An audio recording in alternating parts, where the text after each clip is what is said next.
ボンジュール。パリプロムナードチャンネルへようこそ。皆様いかがお過ごしですか？今日はちょっと特別なブロカントに参りましょう。場所はシャンボール城。フランスを代表するこのお城の庭園がブロカントの会場になるというのです。友人たちと一緒にパリから日帰りで初体験したこのブロカントの様子をたっぷりとお伝えいたします。動画の締めくくりには私の購入品の紹介もあります。どうぞゆっくりとお楽しみください。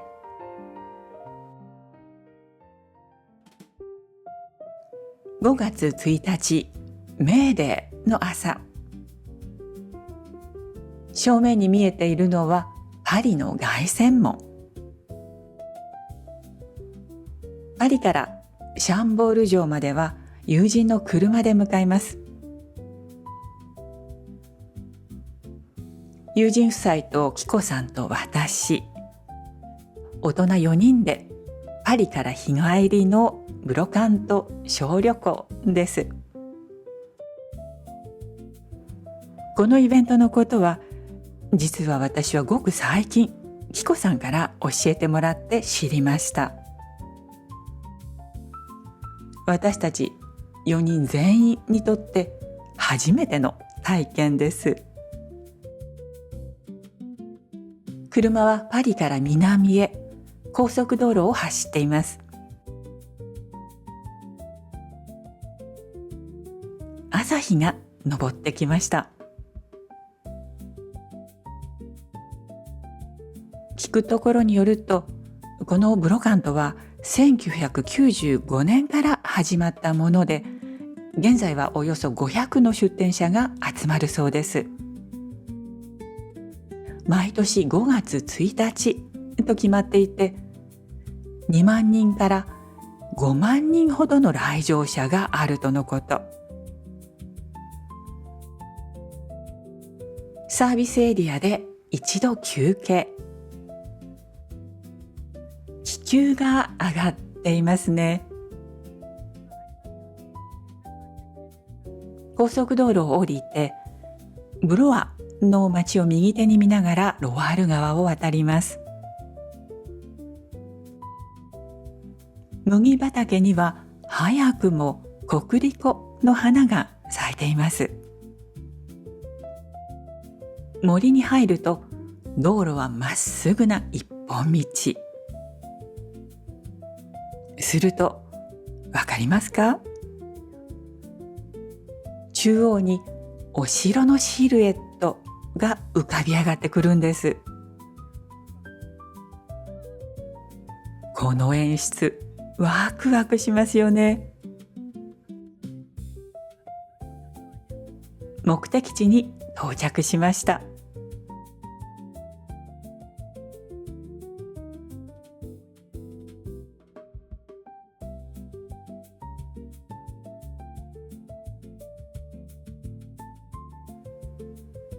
すでにブロカントは始まっていました。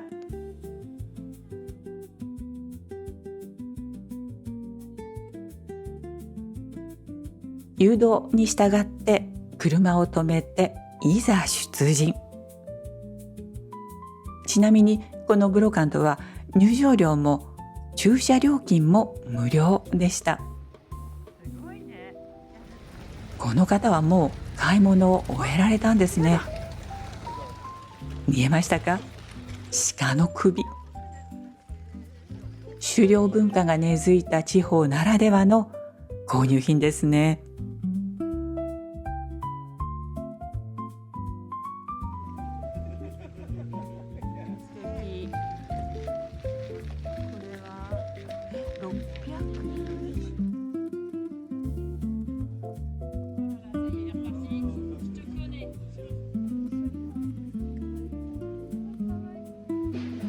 これを見つけたら私は迷わず買うことにしてるのとキコさん。布のカレンダーです。以前このカレンダーを使ったおしゃれなアレンジをしてくれるお店を紹介しました。動画のリンクを概要欄につけておきますね。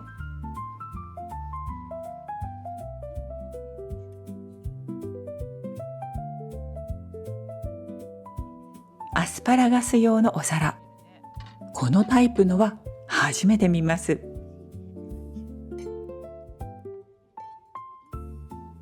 これは一体何でしょう。スタンドのマダムがとても親切に説明してくれました。これはなんと動物の骨、おそらくは羊の背骨です。これでいわゆるお手玉遊びができるおもちゃなんだそうです。マダムは65歳とおっしゃっていましたが、彼女は実際に子供の頃これで遊んだ記憶があります。キコさんは言いました。これと同じようなものをルーブル美術館でも見た記憶がある。このオスレは古代ギリシャ時代にまで遡る玩具だったのだそうです。マダムのスタンドにはなかなか素敵なものがあります。Les petites fleurs, elles sont pas abîmées. C'est fragile. なるほど、こんな風に使うんですね。とっても素敵だと思いませんか？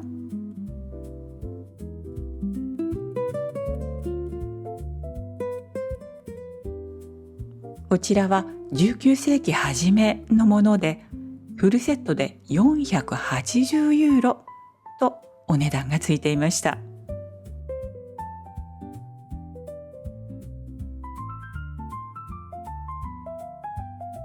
5月1日はスズランの日。フランスでは古くからスズランを贈る習慣があるんです。ということで、私たちはこのピッチャーに惹かれました。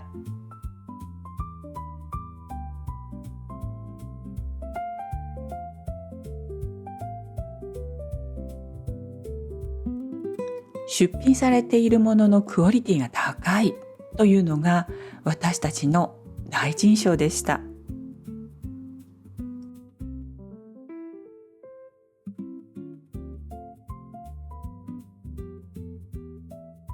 このチャンネルをご覧くださっている方はもうお分かりですよね。ホットチョコレートのための器です。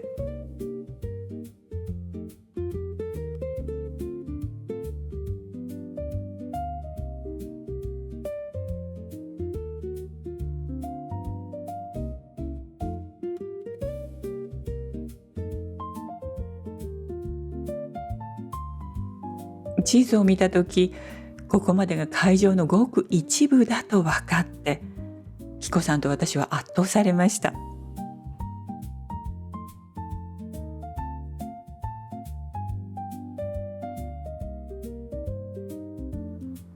これはレモン搾り。しかも猫ちゃんの顔のようになっているの分かります？お友達へのプレゼントにいいかしらとキコさん。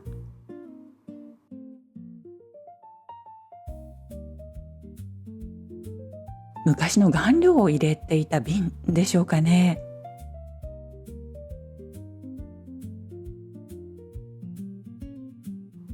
これは灰皿かな？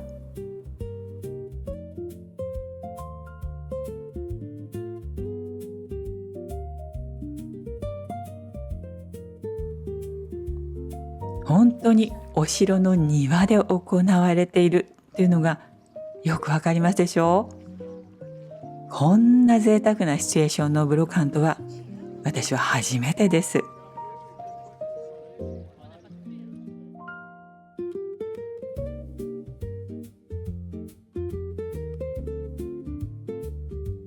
布物も魅力的ですよね。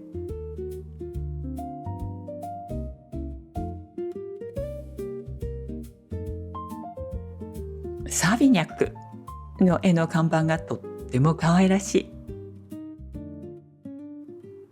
気負ってる風はないんですけど、返事のセンスがいいなぁと思います。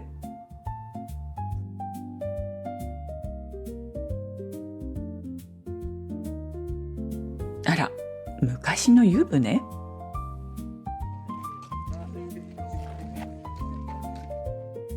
先ほどのスズランの模様のもそうでしたけど、私たち今回はピッチャーをたくさん目にしました。ここにはこのお城を建てた王様フランソワ一世のお印であるサラマンダーの模様がありました。Les petits sacs en tissu. Et on mettait la farine. Oui, voilà. 布の袋は昔小麦粉を量り売りするためのものだったんですって。まさにエコロジーですよね。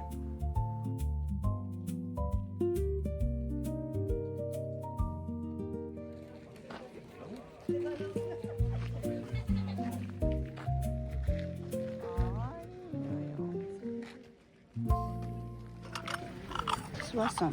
1, 2, 3, 4, 5, 6.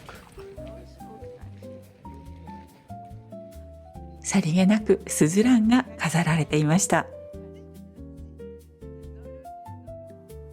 どこもかしこも絵になる。見ているだけでも楽しいブロカントです。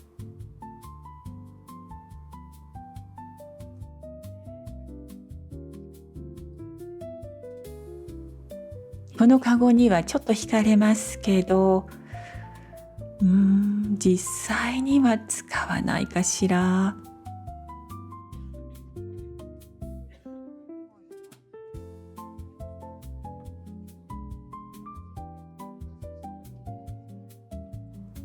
このスタンドの吸引力は大きいですよね。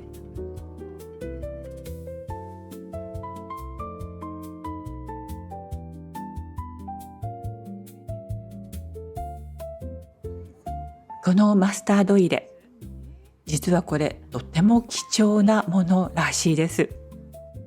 ブロカント巡りのキャリアが長いキコさんにとっても実物を見るのは初めてのことだそうです。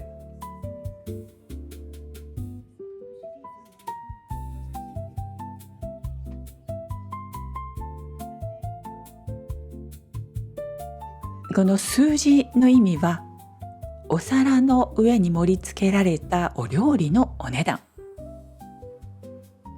とキコさんが教えてくれました。つまり日本の回転寿司と同じようなシステムが昔のフランスにすでに存在していたんですね。箱の中に無造作に入ったまま置かれているものですらクオリティが高いように感じられます。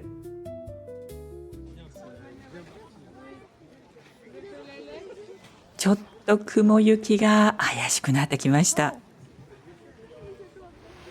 雨が降り出してしまいました。私たちはたまたま屋根のあるスタンドにいたので、ここでしばらく雨宿り。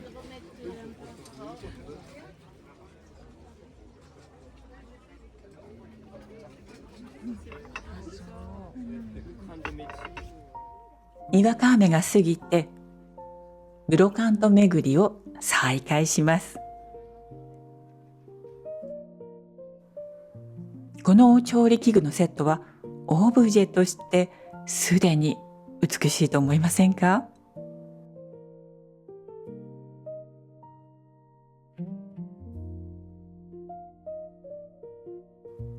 この2つのピッチャー、左はイギリス製で右はアルザス地方リュネビルのもの。奥のお皿はミントン。こちらもそうですね。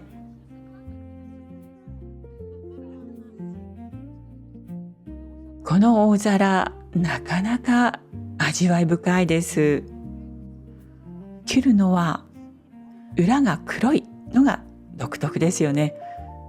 ノルマンディで製作されたもの。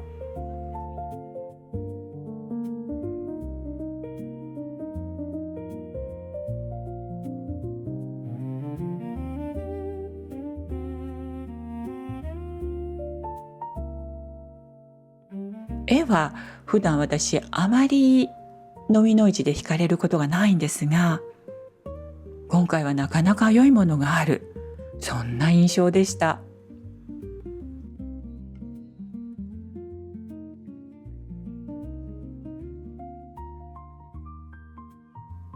この辺りの食器もいい感じですよね。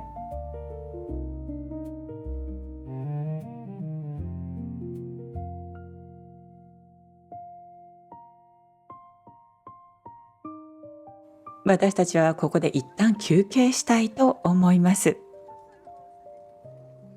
早めのお昼ご飯です。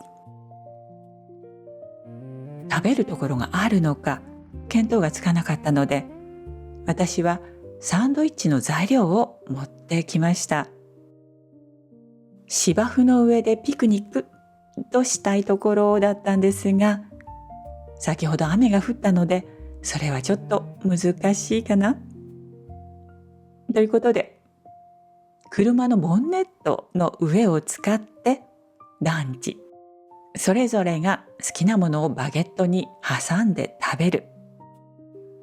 例えばこんな感じです。食後、前半戦でみんなが購入したものを広げてみました。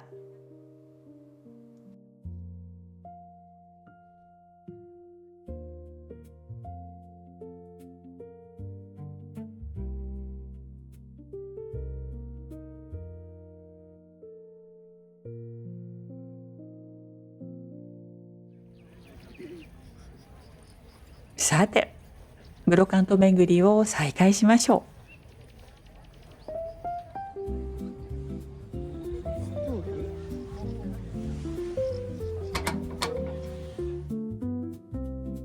う。日本のさつま焼き、この大鉢は見事ですね。960ユーロというお値段も立派です。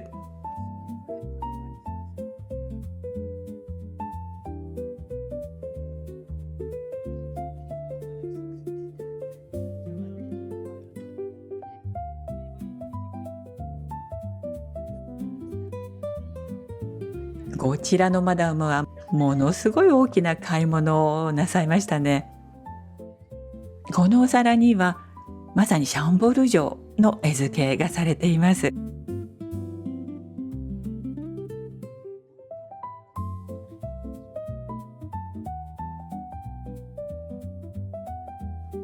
この家具のペア、我が家の小さな椅子と合うかしらなんてちょっと想像しました。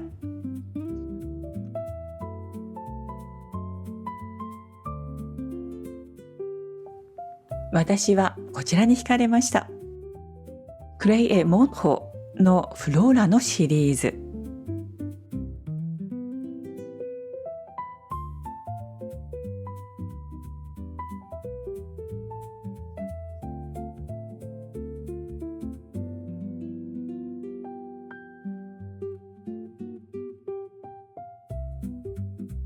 先ほどはにわか雨がありましたけれども、日が照ると気温がどんどん上がってきます。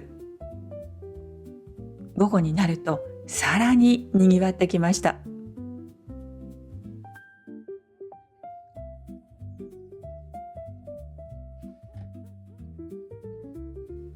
J'ai deux amours。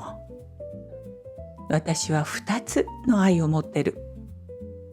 なかなか意味深な言葉ですね。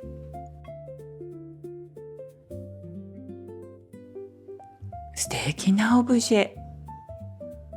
お値段320ユーロとついていました。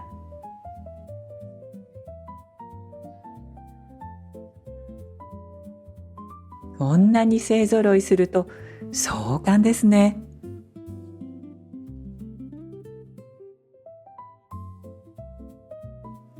さすがはロワール地方、地元なだけあってジアンの器をたくさん見ました。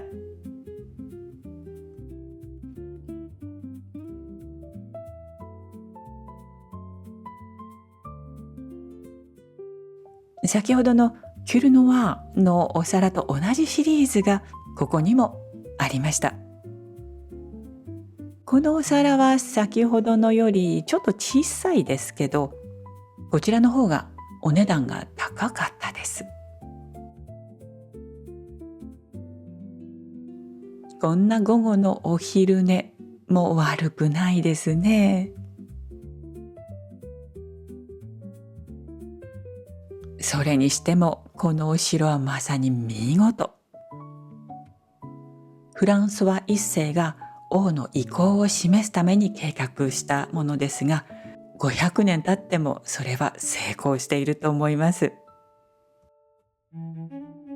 ちなみにかのレオナルド・ダ・ヴィンチはイタリアの生まれですが、晩年はそのフランソワ一世に請われてフランスにやってきました。国王の第一画家、建築家、技術者という称号を与えられています。王様とダ・ヴィンチの関係は主従を超えて父と子のようなものだったと言われています。1519年、ダ・ヴィンチはフランソワ一世の腕の中で息を引き取ったと言われています。実のところ、王が臨終に立ち会えたわけではなかったようですが、そのような逸話が広がるほど、二人の関係が緊密なものだったことがわかります。このお城の建築が始まったのは、まさにそのダ・ヴィンチが亡くなった年。今となっては証拠は何もありませんけれど、この設計にダ・ヴィンチが関わった可能性は非常に高いと感じずにはいられません。今回私たちは城を裁縫することはしませんでしたが、有名な二重らせん構造の階段など、天才ダ・ヴィンチの気配を感じるようなお城の内部もまた一見の価値があります。私たちはさすがに疲れました。庭園の一角に厩舎と菜園があったので、そこで少し気分転換します。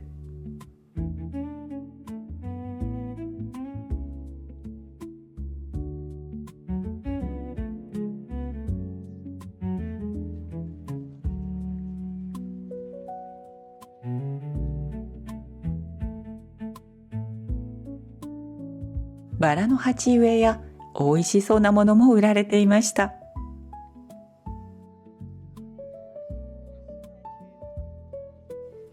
こういうものを買ってピクニックするというのもいいかもしれませんね。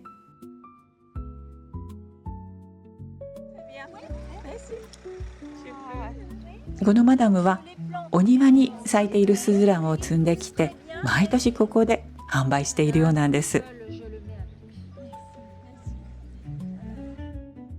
とてもチャーミングな女性ですね。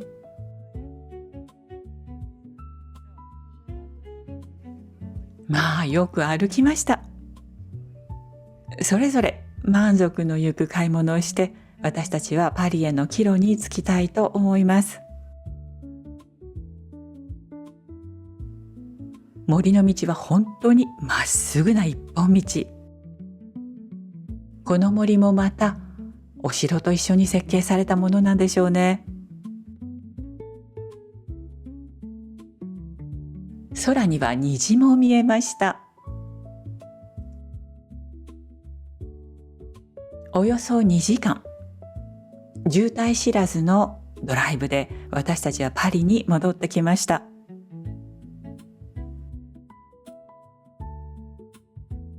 今回私が何を購入したのか、それをお見せしますね。まずはこちらです。